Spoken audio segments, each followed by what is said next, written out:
सारा समय ऐसा होता है कि इंसान गलतियाँ करता है और अपनी गलती को कवर अप करने के लिए बोलता है कि तुम नहीं समझोगे, तुम ये वाली बात नहीं समझ सकते, तुम इस रिश्ते को नहीं समझ सकते हो। सच में आप जब गलतियाँ करोगे ना तो आप दूसरे को समझा नहीं पाओगे, उसे बता नहीं पाओगे, उसको कन्विंस भी नहीं कर पाओगे इस बात के लिए, क्योंकि आप खुद भी जानते हो कि आप गलत कर रहे हो।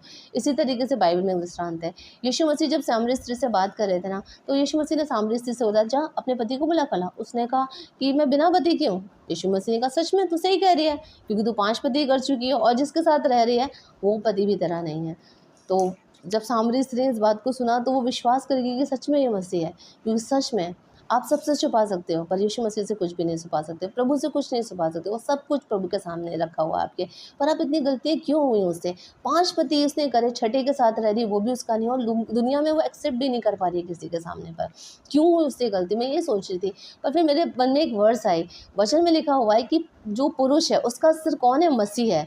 तो हम लोग क्या सोचते हैं, स्त्रियाँ, हम लोग सोचते हैं कि हम अपने पति को हम बदल देंगे। नहीं, आप नहीं बदल सकते अपने पति को, क्योंकि उसका जो सिर है ना वो मसीह है।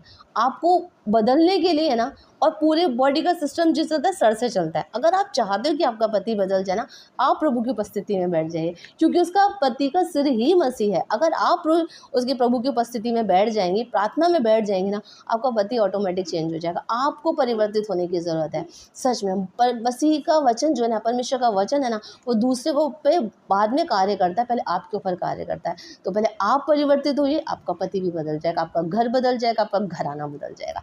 जय मसीह की।